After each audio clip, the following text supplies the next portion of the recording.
गर्मी छल्न पहाडतिर मात्रै पनि जान पर्दैन, तराईकै हाम्रो यो नजिकै रामधुनी पनि छ है। यहाँ एकदम कुल शीतल सखुवाको आँपको बोट, यहाँबाट प्रवेशद्वार हामी प्रवेश गर्छौँ।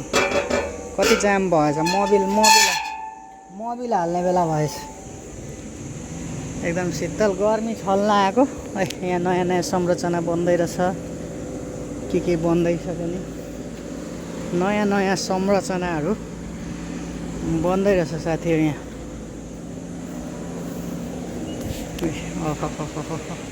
शीतल छ, गर्मी छैन यहाँ खासै, किनभने रुख बिरुवा टन्न छ। पहाड जानै पर्दैन, टाढा टाढा एकदम यहाँ आयो है। रामनवमीको बेलामा झन् भिड हुन्छ, अरू बेलामा पनि भइरहेको छ। रामधुनी मन्दिर है, यहाँ चाहिँ रामधुनी नगरपालिकामै पर्छ यो पनि। यस्तो त हामी यहाँ केही नयाँ संरचना बन्दै रहेछ। यो चिज चाहिँ के हो? यो भव्य चिज यो सुरु भएको छैन क्यारे, प्रयोग भएको छैन क्यारे, के रहेछ? यसपालि आँप चाहिँ फलेको रहेनछ साथीहरू। आँप रामधुनीमा खासै रहेनछ। बाँदरहरूलाई खानलाई हुन्थ्यो, बाँदरहरू भोकै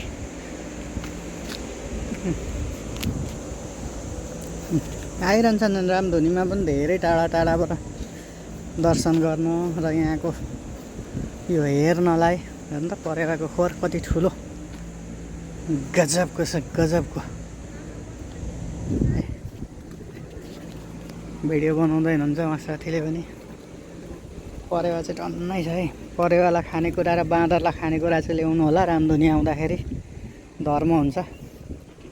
रामधुनी पनि अहिले एकदम प्रख्यात भइसक्यो। धेरै टाढा टाढाबाट आउनुहुन्छ। एनी टाइम मान्छे हुन्छ नि, एनी टाइम मान्छे नभएको खाली टाइम कहिले हुँदैन।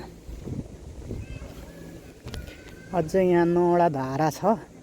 त्यो धारा बनेपछि त झन्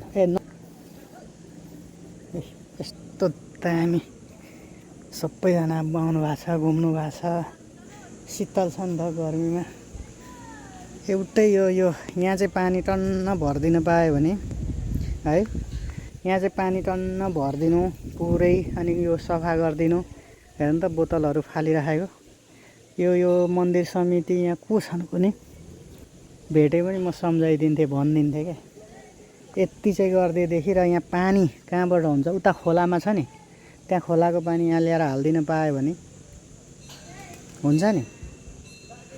टन्न पानी होस्, गजबको देखियोस्। यो चाहिँ अलिकति मन्दिर समिति र यहाँका नगरपालिकाका वडाध्यक्ष मेयरहरूले चाहिँ ध्यान दिनु पर्यो। बिचमा टक्क फोहोर छ क्या। आज मन्दिर किन बन्द छ? जहिले खोलिराख्दिनँ नि मन्दिर, त दर्शन गर्ने आउने जाने गर्छन्।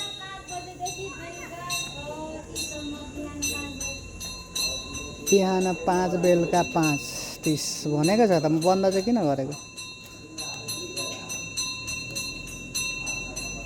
खोलेर चाहिँ राखिदिनु पर्ने हो। यहाँ धारा प्रख्यात छन्। कतिवटा धारा रहेछ हेरौँ है।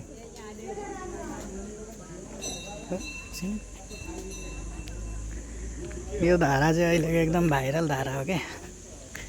यति धेरै छ नि यहाँ। पानी चाहिँ आउँछ कि आउँदैन हेर्नु पर्यो।